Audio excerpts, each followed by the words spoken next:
Hello po mga kababayan, kamusta po kayong lahat? And once again, welcome back to another episode of Simply Talkies Vlog.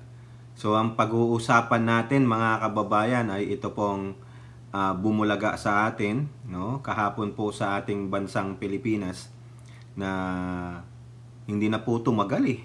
No? Sinabi lang nung Pangulo by the end of the week last month, mag-a-appoint siya ng bagong DepEd Secretary. Tapos, fast approaching ang weekend, kasi yung last day, weekend di ba? Sabi niya, hindi muna dahil nahirapan siya. Tapos, kahapon, biglang bumulaga eh. Happy birthday, Madam Imelda Marcos, no? Long life po. Ka-birthday po ni Madam Meldy, ang aking ama, na pumanaw naman po nung pang 2016. Okay, so yan. May bago po tayong DepEd Secretary. Pero, hindi pa po yata siya na-appoint, no? Hindi pa siya dumadaan pala sa Commission on Appointment ba yan, no? Yung CA. Pero alam ko, swak na yan. Wala nang problema yan. Alam na po ng mga kapwa niya mambabatas ang credentials ng Senator muna, Sani Angara, no? Napakabilis naman Pangulo. Ikaw din Pangulo BBM meron ka ring flair for dramatics. Akala ko mga kababayan matagal kasi sabi niya, nahihirapan ako, mabusisi pala. Ang daming resume na tinitingnan namin. Tapos biglang maya-maya, ito na. Alam nyo ba, sa totoo lang mga kababayan at kaibigan, eto nabanggit ko dun sa LS ko kayo ng umaga dito, no? Gabi ninyo. Siguro yung mga nando napakinggan na ito. Kung late kayo, hindi napakinggan. Actually, habang nagpi-premiere tayo kagabi, nung isang araw, naka-upload na kay YouTube, naka-private lang yung video ko kung sino ang pipiliin ng Pangulo. Nung matatapos na yung premiere, nasa YouTube channel ako, nasa ibang yung bang window ako dito sa laptop ko. Bigla ako nakita UNTV, breaking news, bagong DepEd Secretary, tinalaga. Wala na, dinilit ko na yung video. Sabi ko, useless pa ito. Di gawa na lang ulit. Yung nga po, no? So, kanina, sa LS din natin, tinanong ko kayo, ano po ang inyong opinion diyan po sa pagkakatalaga kay Senator Sani Angara bilang bagong DepEd Secretary. I think kasi ang effectivity ng pag-resign ni Bukekeng Tamilmil ay July 19. Siguro hindi naabot yan. O probably paabutin pa ni Tamilmil. Sayang naman yung sahod. Sa akin po, mamaya ko nasabihin yung aking opinion. After we read all this, mapakita ko sa inyo itong mga articles na ito. Hindi po tayo katulad nung iba na mga bukeke din, no? Na basta dadalan ng dada, hindi mapakita yung kanilang source. Ito, puro article po ito. Ang dami sa GMA, meron sa Philstar, Manila Bulletin, no? But mostly, karamihan nakuha ko sa GMA. Ang sequence po nito, iba-background muna natin. Tapos ano po yung sabi ng mga kapwa niya senador, at ano rin po yung opinion ng mga teachers group, ano dapat ang maitalaga na DepEd Secretary. No, ilang ba to? 2, 4, 6, 8, 10. 10 article, elora. No? Pero hindi po natin lahat babasahin yan. Kasi pag mahirapan kung matagal po mag-upload yan. No? At ipapakita natin sa inyo yung credentials ni Senator Sani Angara, courtesy of PTV. No? At meron din tayong video na ipapakita sa inyo na kung saan yun po, yung mga senador nagbigay ng mga opinion nila. Yung iba po. Meron din tayo niyan sa article. Okay? So, bago po tayo magpatuloy, since this is a video premiere, tayo po ay magbibigay pugay at shoutout sa lahat ng ating channel members, followers, subscribers, naglalike at nagsishare ng ating videos, sa mga nag-video replay, sa nagsishare ng kanilang blessings. Si Ate Beth M. nagbigay na naman po siya ng 10 gift membership dun sa ating kagabing premiere. Maraming salamat, Beth M, no? Nako, Ate Beth, tulad na sinasabi ko dyan, wag mo akong spoil din. Talagang magpapaampun na ako sa'yo, sasabihin ko sa'yo. Baka gusto ni Ate Beth M, bigyan lahat yung subscriber natin ng membership. Abay, magte-37,000 na yan, Ate Beth. Joke lang, Ate Beth, ikaw naman. Alam mo naman, siguro nakakaisang buwan ka na o 2 buwan ka na, dapat alam mo naman si Tokis mapagbiro, no? Pero kung ma-spoil niya ako, pampun talaga ako yan sa mga konnichiwa ladies natin. Si Ate Wanabeth M, si Ate Wanabeth M tuloy. Si Ate Wanabeth din, o si Ate Andrea, ganun din. Lakas mang spoiled. Bahala kayong dalawa dyan. Papaampun ako sa inyo, mga konnichiwa ladies. Okay. Sa ating mga kasama sa mga comment section ng video premiere at live stream, nandiyan po si Elora, si Kai, si Tita Aurora, si Ate Maricris Hernandez sa buong Palawan, Zambales Norte, at sa ating mga kasundaluhan, sa ating mga advocates ng West Philippine Sea, mangingisda, magsasaka, OFWs, no? Kila Aichang, Miyu, Wanabeth, Beth M, Toda Analisa, kay Senchang, sino pa ba? Si Mary Ann, wala si Mary Ann kanina, baka na busy. Yan po yung mga konnichiwa ladies natin, no? From Japan. Yung mga Lady M's. Si Mami B, si Ate Maite, si Mami Peng. Si Mami Peng, pagdasal natin, may sakit po siya. Yung mother din po ni Aichang, ipagdasal natin. No? Sino pa ba? Si Derek Preddy, even though hindi niya ako kilala, pero nanonood po ako sa video niya at napag-alaman ko na medyo nasa fragile state yung kanyang health. So ipagdasal natin, no? Ganun din kay Maritel T, Miles Tan, kay Ate Mighty Baisa, Mama Lu Parker, Malditang Lola, yan po yung mga Lady M's natin.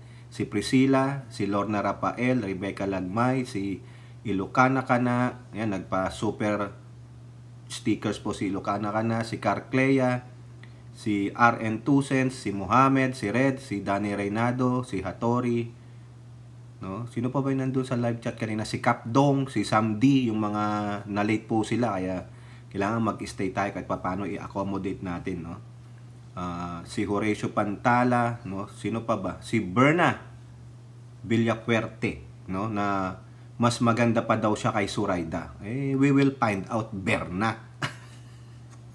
Yun po, no? Pasensya na kung di ko kayo mabanggit lahat, pero ako po'y nagpapasalamat sa walang sawa nyo pong suporta sa ating mumunting channel, no? Patuloy po tayong susuporta sa ating administrasyon hanggat ito ay nasa tamang direksyon, no?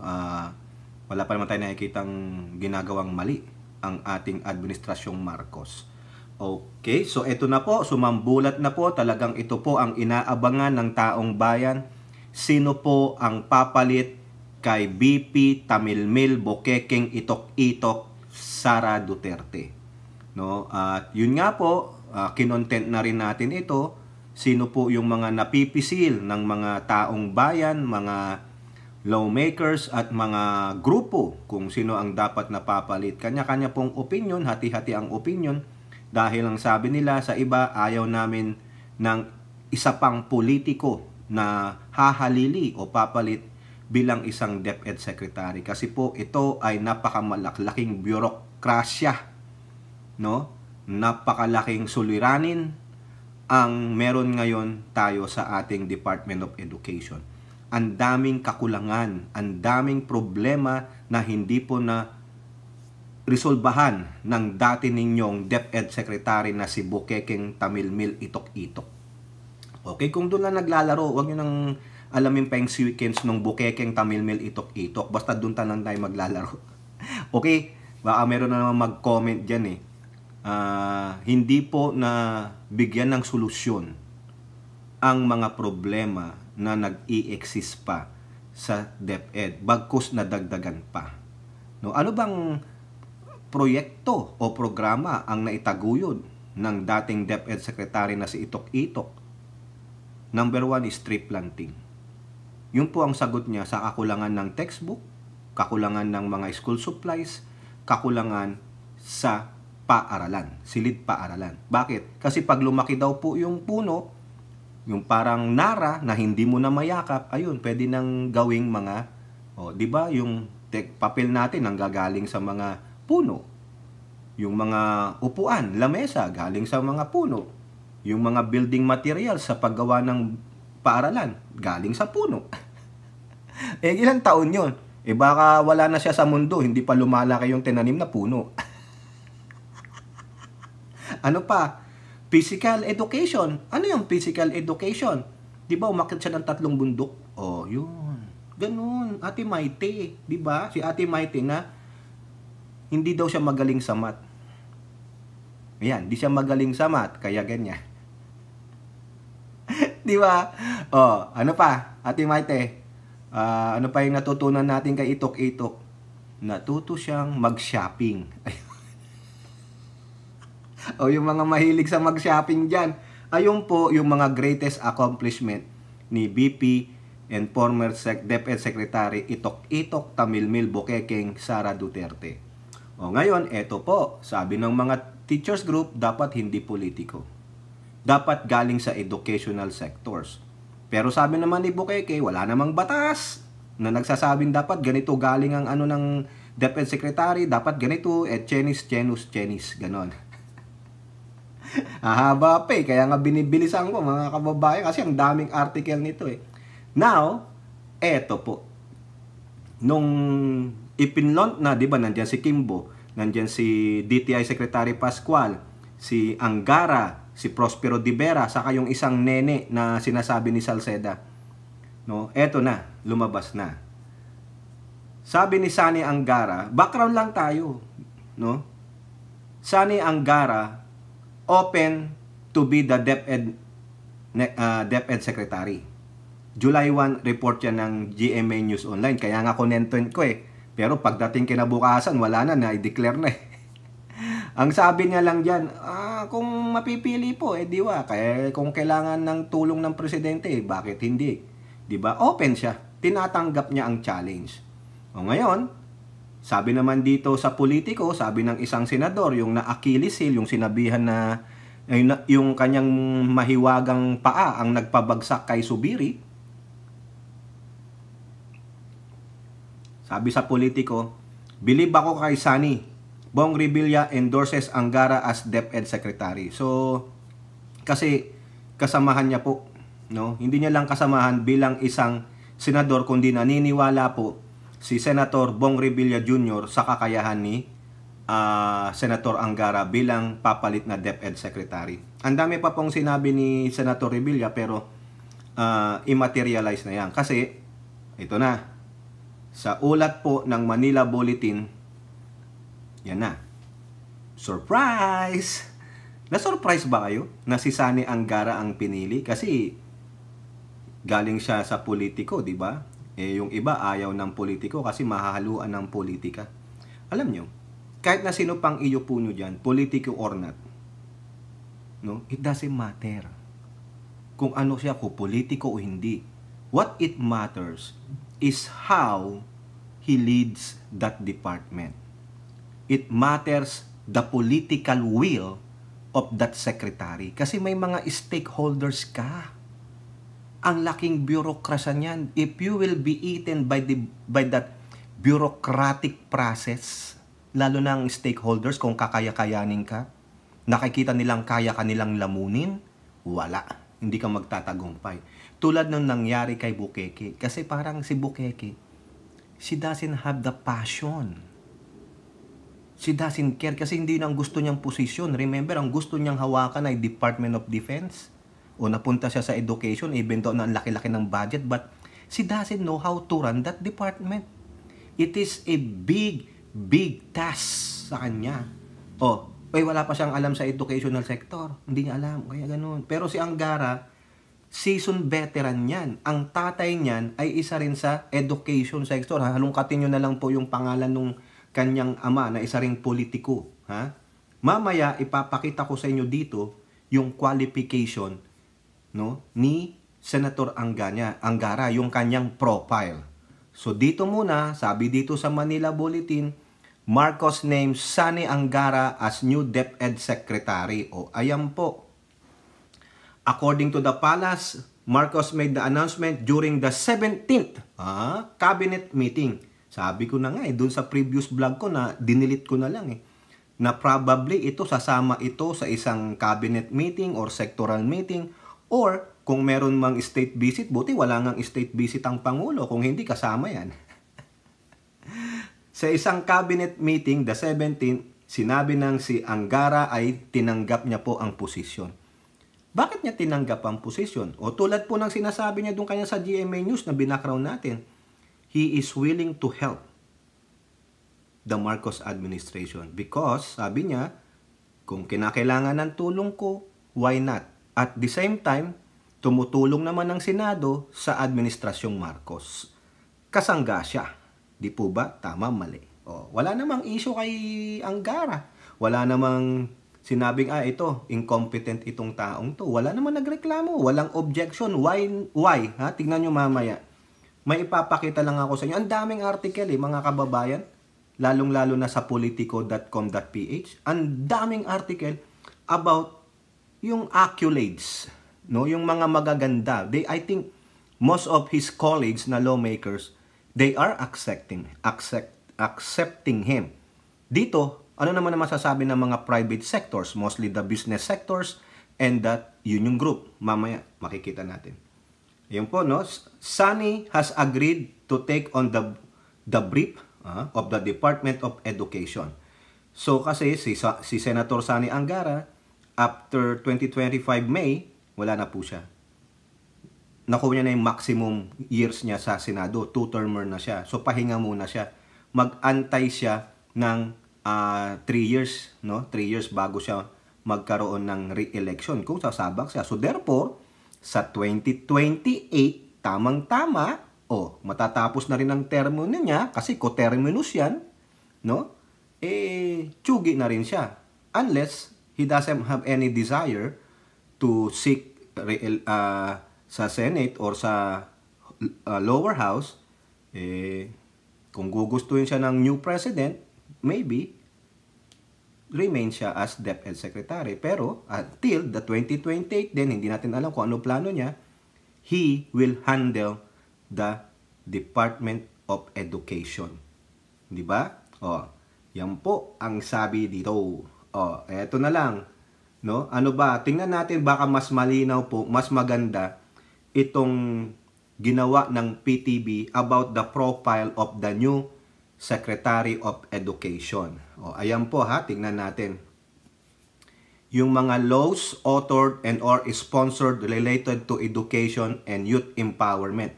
Tingnan nyo na lang po dyan. Sa baba, Senator Angara also garnered support from key educational organization. Yung pong Coordinating Council of Private Educational Associations, yung COCOPEA, and the Philippine Association of Colleges and Universities, yung PACU. So ayan po yung mga in-sponsor niyang batas, yung mga Republic Act.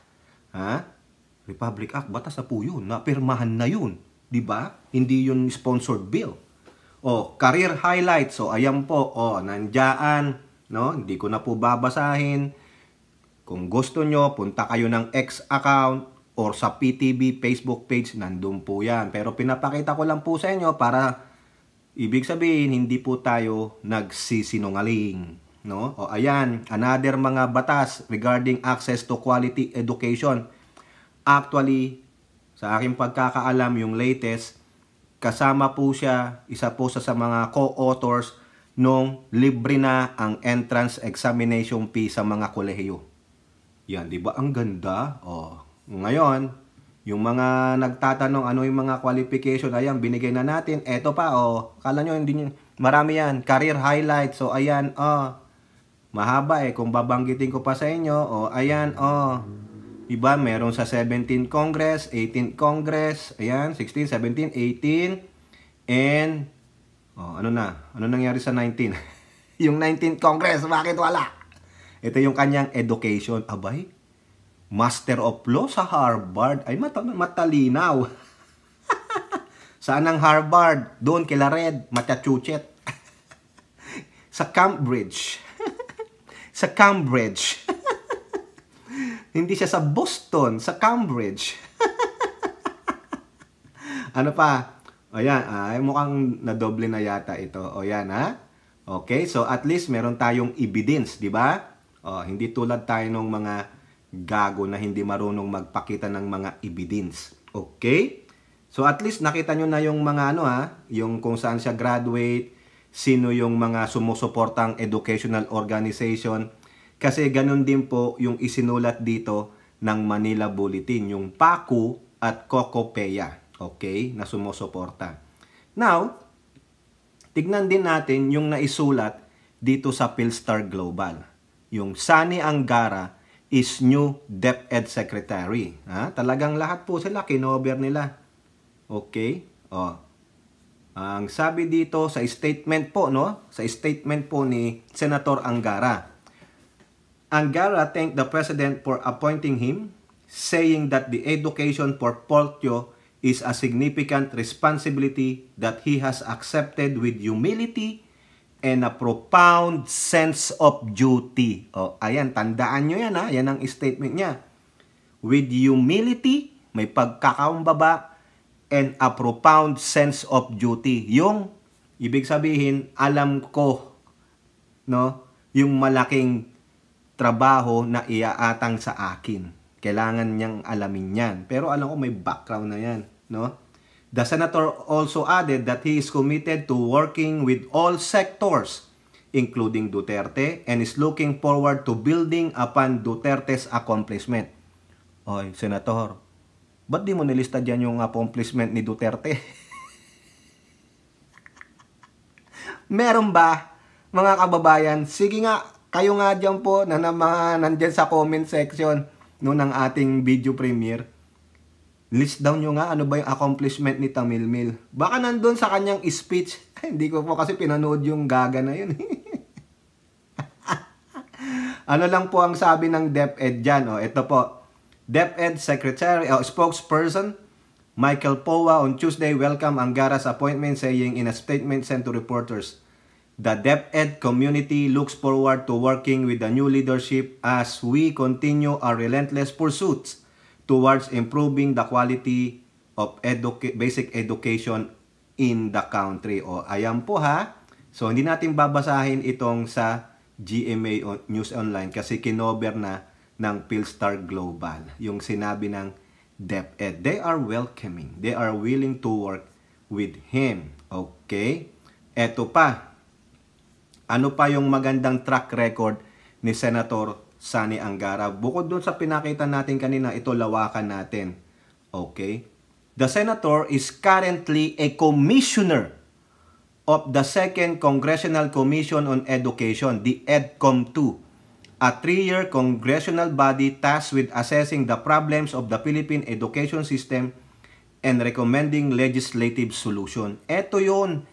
Itong EDCOM-2 na to, ito yung nagbigay ng karimarim-rarim na resulta pag-aaral nila dyan sa kalagayan ng DepEd. No? Bagsak po grado eh. No? Yung 2 years ni Bukeke, wala eh. Pati yung kanyang matatag program, hindi matatag eh. Ang foundation, nasa buhangin. Yun. Yung kanyang Catch Up Friday na reading, wala. Kasi instead na pumasok yung mga bata, nag-iiskapo. Walang desire to do the Catch Up Friday. Kasi what? Kulang sa material, kulang sa training ang mga guro. Minadali ni Bukeke, mga kababayan. O eto pa. Angara was until recently the chairperson of the Senate Subcommittee on Constitutional Amendments and Revision Goes. Wala na yan, tinanggal na yan. No? Balik na kay Robin yan. Wala nang subcommittee kasi si Subiri lang nag-create niyan. Angara also previously served as the chairman of the Senate Committee on Youth, where he shepherded reforms in Sangguniang Kabataan, including the issuance of monthly honoraria to SK members, secretaries, and treasurers. Galing naman pala nito eh, according to his bio. Okay, so ang pumuri po sa kanya, no, hindi lang si Bong Revilla yung nagsasuggest. Yung unang nagsuggest niyan si SP, siya ang gawing DepEd Secretary. Ayan po. Senate President Chis Escudero expressed his support for Angara to take over DepEd's top post, saying that the senator was an excellent choice. Escudero also said he was the first to recommend Angara. Opo, meron pong quote card yan. Nandun po sa ating deleted vlog kasi useless na eh. Ito naman pong si Senator Wing Gatchalian na siyang nasa Basic Education Chairperson also congratulated Angara, calling him a lifelong education champion. Ayun naman pala! Bakit hindi pa siyang itinalaga dyan? Bakit inintay pa si Bukeke? Di ba, Elora? Yun naman pala, kayo nga mga gago kayong mga senator eh. Di sana, within 2 years, baka malay nyo na-improve pati yung PISA result. Kayo, kakasa ngayon namang na-appoint kayo ngayon na nagpipraise-praise. Pumbihira kayo. Ba't nyo pa pinagbigyan si Tamil Mel? Sumahod pa yan ng 2 taon. Di ba, Ate Beth? Ha? Di ba, Suset? Shoutout nga pala kay Suset. Lagi ko nakakalimutan tong si Suset Ballesteros. Pati po yung Friends for PBBM, no? Pasensya na po. Going there na rin po kami. Umahabol po kay Ate Beth saka kay Ate Wanabeth. Umahabol na po kami ni Carcleia sa mga yan, no? Pasensya naman, Suset, ha? Huwag ka na magtampo. Naalala kita. Di ba? Nang siopaw, saka lang kayo magpipraise-praise tapos nang walang nangyari, nagsayang tayo ng oras, di ba? Anak ng siopaw, ito pa, ito pa yung isang kumikilala sa pagkakatalaga kay Senator Angara. Baba tayo ng konti. Ito, Philippine Business for Education. Ayan. Sila po yung isa sa mga nag-endorse, no? Ini-endorse nila si Senator Angara. Kasi yung Cocopeya kanina nabanggit na natin yan, no? PBED o yung short for Philippine Business for Education endorsed Angara's appointment due to his policies that have significantly impacted education, employment, entrepreneurship, and the economy in general. Ayan yan lang nga inaano nila. Yung palang tatay ni Senator Angara, si Senator Edgardo Angara, siya pala yung nag-serve ng 15th president ng UP, hindi pala si Sani. Yung nabasa ko kasi, sabi sa politiko si Sani Angara, yung pala si Senator Edgardo Angara. Pasensya naman po, mag-erratum muna tayo doon. I stand corrected, di ba? Ganun lang. Di ba? Nagkamali tayo. Di stand corrected. Okay. Ito na. Yung mga business group. Di ba? Yung Cocopeya, yung PBED, at yung PACU. Okay. Ito naman, yung mga teachers group o alliances. Anong sabi dito rin sa Philstar Global? Siyempre may masasabi sila.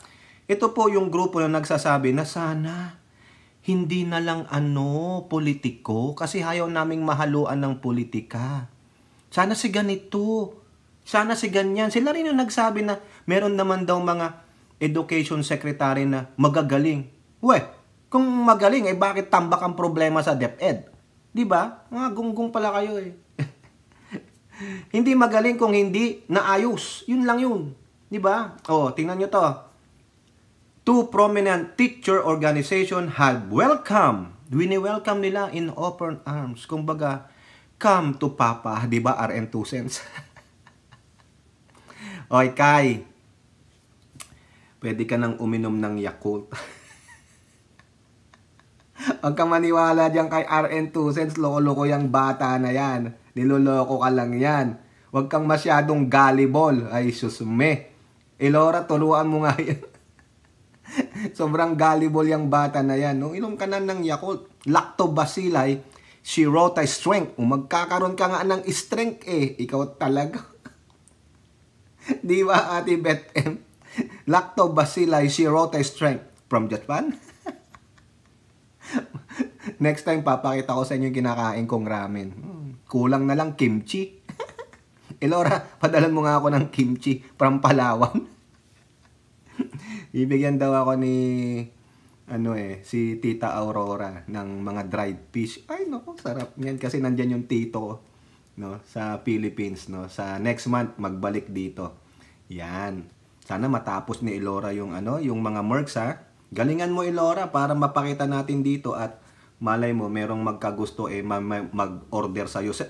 Pag matapos po 'yun mga kababayan, hindi kayo order sa akin ha. Wala ako niyan. Na kay Elora yan, nasa Pilipinas yan, pero ang ganda. Ang ganda mga kababayan yung mug niya. Gusto ko nun. Ang dami ko ng mug dito ng kape oh. Tambak na kami. So, dalawang prominent teacher organization. Unahin natin yung kay Franz Castro. O, ACT, Alliance of Concerned Teachers. O, ACT po yan, ACT. Yung kay Castro kasi, ACT Teachers Party List. Ano yung ACT niya? The Alliance of Concerned Teachers. Di ba kay? A network of teacher unions previously ragtag by Vice President and outgoing DepEd Secretary. Talaga naman, pinangalandakan talaga, red tagger. Sa totoo lang po, wala po sa dictionary ang red tag. Pag sinabing red tag, ay on sale yan. Parang ito, di ba? Pag merong itong red tag, a sale, 75% off, bilhin mo na. Di ba, Kai? Ito siguro si Kai, no? Siguro dami na ipon nitong si Kai eh, no? Ah, manlibre ka naman, Kai. Huwag naman puro Yakult ang inumin mo. Minom ka naman ng milk. Yung milk naman.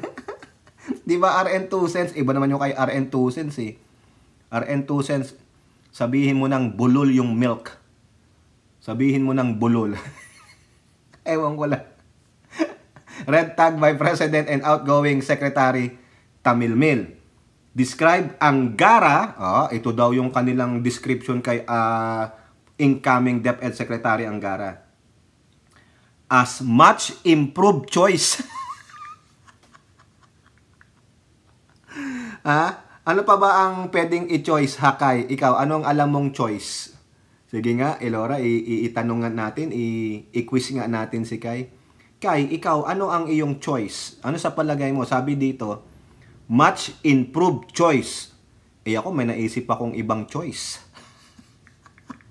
Ikaw, due to his history of welcoming dialogue with the teachers group, which they said continued during his term as DepEd Chief. Yun naman pala, magaling, mahusay. Masyado siyang democratic. Masyado siyang madiplomasya, which is welcoming sa mga ito. Kasi itong mga grupong ito, may sobrang demokrasya. Kaya dinadaan sa, welga kami. O, di ba? Quote, ACT has known Senator Angara to be open to dialogue with teachers, unions, and organizations, and consistent in stand for increasing the salaries and improving the benefits of teachers, as well as addressing some problems of education system. Eto lang ang problema. Sana hindi ka magpakontrol, Senator Angara, sa mga progresibong grupo na ito. Ayan, sinusugarcoat ka nila ngayon. Pero ang mangyayari diyan, feeling nila, kakayan-kayanin ka nila. Di ba? ACT added that Angara as Senator welcomed ACT's request for dialogue and sought the group stance on key education issues such as the education budget, an aspect of the government's national budget that Angara touched on the previous chair of the Senate Finance Panel. Quote, ACT sees him as someone that the alliance can work with. Okay, very good. Nadidismay daw sila. Ito naman itong isang grupo na ito. Ito yung nagre-request na hindi dapat politiko. Itong Teachers Dignity Coalition.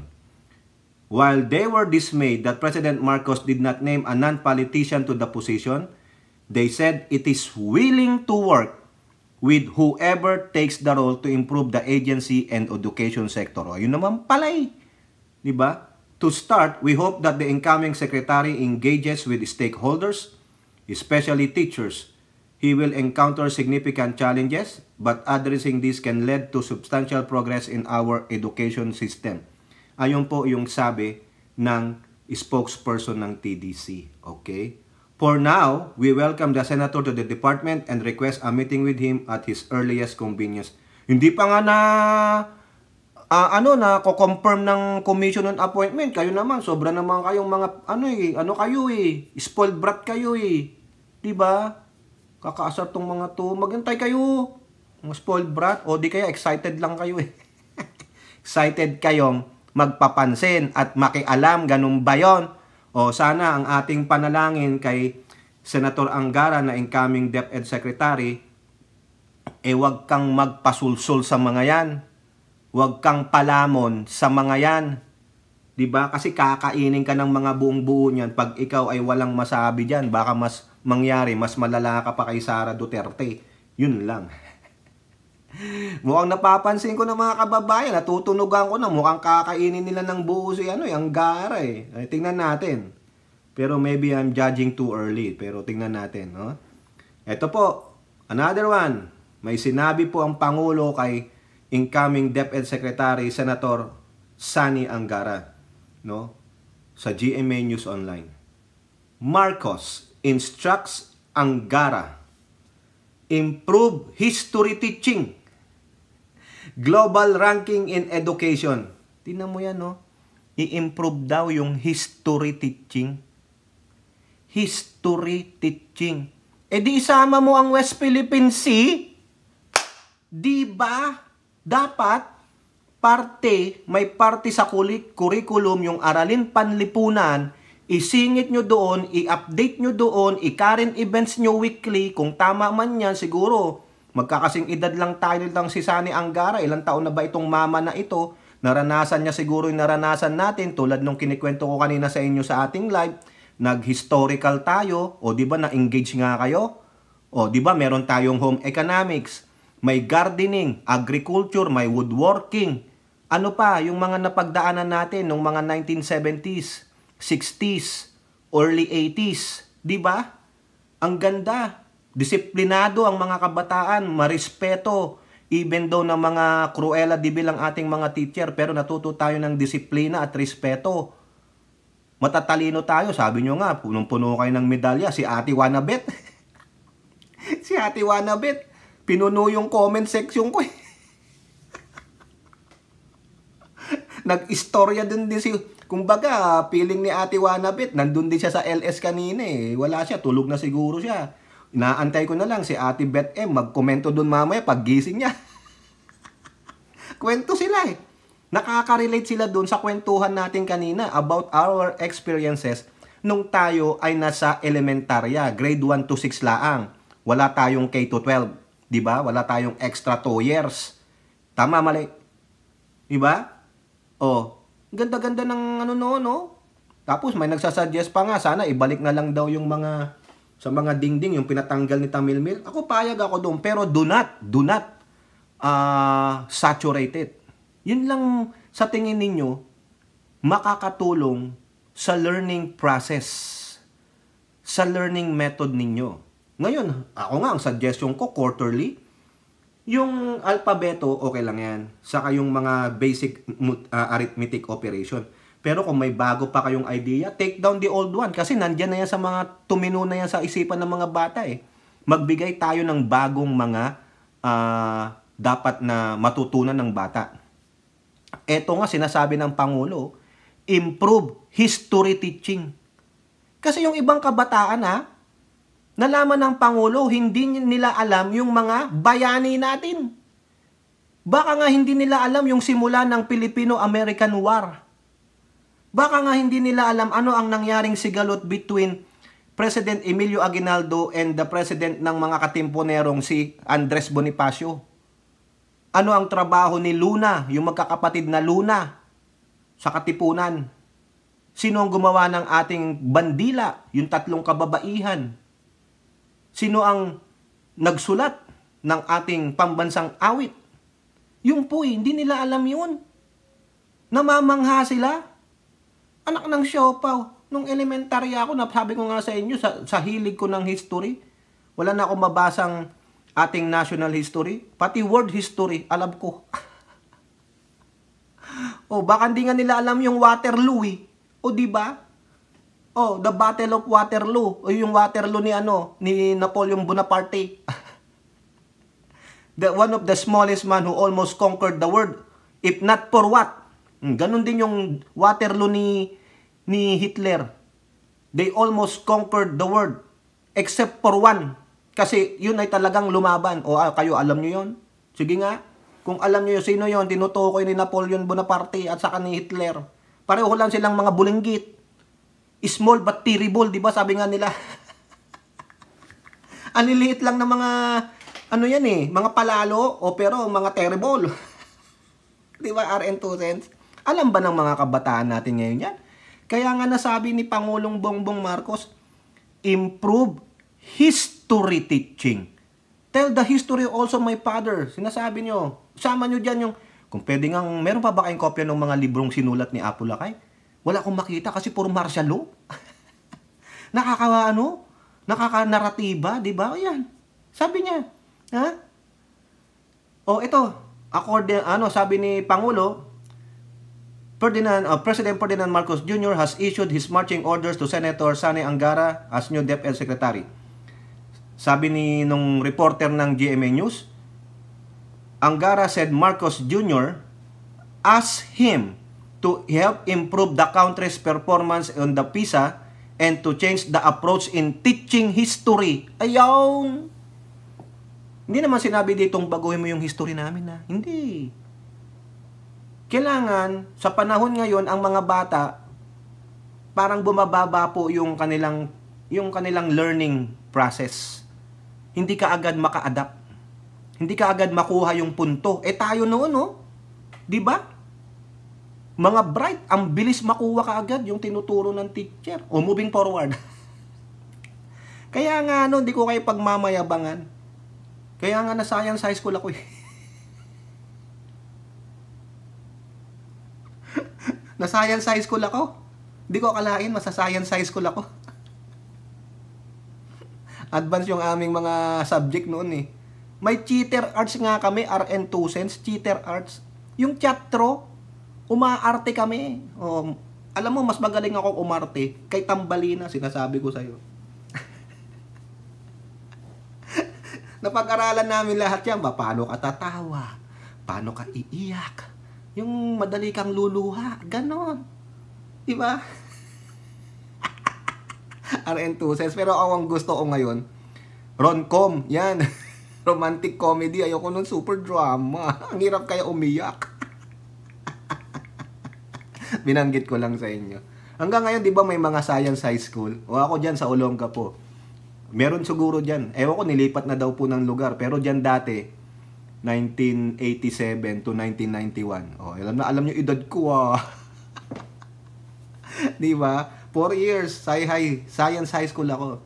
Ang tawag nga dyan, Olongapo City National Science High School. Nadagdagan ng science eh. Second batch ako dyan. Di ba? RN2 cents, kayo naman. May binanggit siya about history. Yung hindi ba nakapokus masyado lang sa memorization? Pero kundi sa pag-uunawa o pag-iintindi sa mga nangyari talaga kung bakit nangyari yon. Yung making history interesting for our young people. Correct! Tama! No, hindi lang pagalingan sa memorization. Kailangan, alam mo rin bakit ganitong year, 1851, ano nangyari dito? Sino yung mga role players? Ano ang naging outcome? Ano yung naging simula ng sigalot? Ganon. 1891. Ano nangyari dyan? Di ba RN2 cents? Alam mo ba yun? Ate Maite. Hindi ka marunong daw sa math. Hate mo yung math. Ano nangyari dyan? Naku, magagalit na naman to sa akin si Ate Maite. Di ba? Ano pa? Yung mga sequence of events. 1941. Ano nangyari? Significant history in the world. Anong sigalot nun? Ano nangyari sa Pacific? Bakit ganon? Bakit nagkagera sa Pacific? Ganon. The Day of Infamy, December 7, 1941. It happens in where? Anong simula niyan? Anong naging outcome? Tapos duman sa Pilipinas, December 8, binumba tayo. Ganon. Di ba? Alam na alam pa. Sige nga. Baka gusto nyo pa, world history. Sige, yabang. Nagmayabang na. Diba? Ayun ang gusto ng Pangulo. Kailangan hindi lang sa memorization. They have to understand ano yung specific event na nangyari doon sa ganitong year. Ulitin ko, ganitong year, sino yung mga actors, ano yung simula, at ano yung ending. Kaboom! Alam mo, may pagyayabang ka na sa history. Di ba, Ate Maite? Bigyan mo na ako ng medal, first honor. Sabi ko nga sa inyo, talo ko yung valedictorian ko sa chemistry. Namangha nga yung teacher ko sa chemistry nung 4th year kami. Sabi niya, hindi si Jason yung nakakuha ng 10 out of 10. Ako pala. Si Jason out of 10. 8 out of 10. Sabi niya, yung galing ni ano.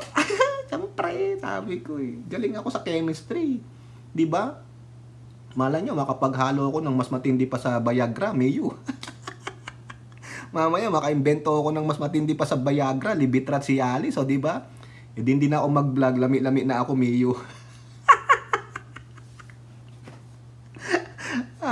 Eto pa, mga kababayan. So, yun ang utos ng Pangulo, sinasamahan natin ng mga joke, no, comedy, para naman ma-refresh kayo. Kasi sa haba nito, meron pa tayong 3 article. Alangan naman palang seryosohin natin dito. Hindi man ako pwedeng magalit dahil ano bang kagalit-galit kay Senator? Magagalit lang ako doon sa mga acts, saka yung TDC. Kasi mga progressive group yan. Tinetesting nila kung kakayanin na o hindi si Angara. Mag-ingat kayo. Mahirap magalit ang tahimik. Di ba? Hindi ko pa nakitang nagagalit to si Angara. Parang cool, man, cool. Parang si Kobe Bryant lang yan. Black Mamba. Cool but deadly. Di ba? Sumalangit nawa si Kobe, sayang si Idol Kobe, no? Now, eto na, yung mga kapwa senador ni Senator Sani Angara. Siguro hindi ko napapakita sa inyo yung video, no? Wag na nating isama yung video sa UNTV kasi pampadagdag lang yan. No, puro article na lang tayo para hindi humaba, hindi kayo makatulog. No? Sabi sa GMA News Online, Senators back Angara on DepEd post. Ayan. Senator Sani Angara colleagues in the Senate attested to his knowledge and experience as he takes on a new role as Secretary of Department of Education. Ito po ang sabi ni President o SP President o SP anak ng siopaw kayo to. Nabubulol ako. Teka nga, magkape muna ako. Sarap. Si SP, my heartfelt congratulations to Senator Angara for a well-deserved appointment. His task ahead is gargantuan and I wish him well. Sa mga baka sabihin nyo, flowery yun. Flowery talaga yun. Gargantuan. Ibig sabihin, malahigante, malaki, malaking role, malaking task, gargantuan The word gargantuan, giant, ayan. Malaking task sa kanya yun. Okay? Si Senator Loren Legarda naman, likewise commended Angara saying, his leadership promises a bright future for Philippine education. That will be remain to be seen. Hindi pa nga siya nakakaupo, hindi pa nagiinit ang kanyang puet sa upuan niya. Huwag mo na sabihin ganyan. That remains to be seen. No? Titingnan natin din after 2 years. Baka mag-resign din. Kasi magpre-prepare ako sa 2028 election ko. Wala rin. Di ba? Ito pa. With a strong educational background and significant contributions as the Commissioner of the 2nd Congressional Commission on Education, the EDCOM 2, his leadership promises a bright future for Philippine education. Senator Sani is one of the most hardworking and efficient senators our country has ever had. Kailangan nangyari doon sa kanyang subcommittee ng constitutional reforms, napakabagal. Inuuto nyo yata kami. Eto pa. Senator Joel Villanueva expressed sadness over Angara's impending departure from the Senate but said the future will be bright. Lagi naman tayong bright ang future. Ang problema is going there. Di ba? Future How you gonna go there? What are the obstacles you gonna meet on going to your future? It's not always as smooth sailing. There will always be a storm, a hurricane, no? Laging may problema. Ayun. Hindi pa nga nakakaupo eh. Sabihin nyo lang, congratulations, so about it. Ayun lang naman yun sa akin, mga kababayan, di ba? Yun lang yun sa akin. Okay?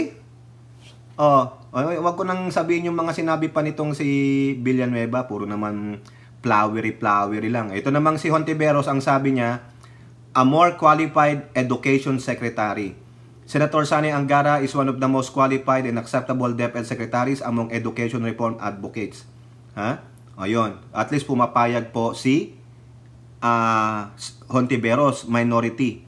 Si Nancy Binay, Tolentino, and Bong Revilla likewise congratulated Angara. O, ayan po, no? So, maganda ang almost majority ng kanyang colleagues agreeing with the decision of the President.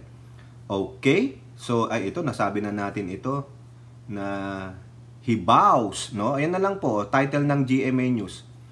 Angara bows, nangangako siya to work with BP Sara, all sectors in ensuring quality education. Okay, sige. Aantayin natin. Okay, ito na yung biggest question. Last article natin. What will happen to Sani Angara Senate seats once he assume DepEd post? COMELEC answer. Ito po ang sabi ng COMELEC. Unless there is a call from the Senate to call for a special election, the Senate seat will remain vacant. Vacant po. Wala po. Kasi, totoo po yun. Nabasa ko po, article po yan sa Article 6 ba sa Constitution. Kasama kasi doon sa na-delete eh. Dinilit ko yung video, pinaliwanag ko anong mangyari pag yung isang lawmaker napili bilang cabinet secretary. Ang sabi, the post will be vacated and there will be a special election for that particular seat.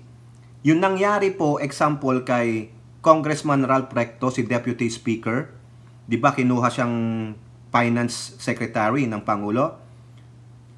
Yung kanyang Deputy Speakership, ibinigay kay, siyempre, senior na eh. Ang susunod na senior, si Congressman JJ Suarez. Naalala nyo yung sa SMNI, siya yung yung bumutata dun sa kay Eric saka kay Badoy. Siya po ang naging Deputy Speaker. Kinuha niya yung posisyon ni Secretary Recto. Tapos, yung sa seat ni Recto na bilang congressman, hindi na sila nagkaroon ng special election. Ang ginawa na lang, naging caretaker po ng distrito nila ay si Speaker. Parang yung ginawa din doon sa distrito ni Arnie Tevez, di ba kinick out siya? Naging caretaker na po si Speaker.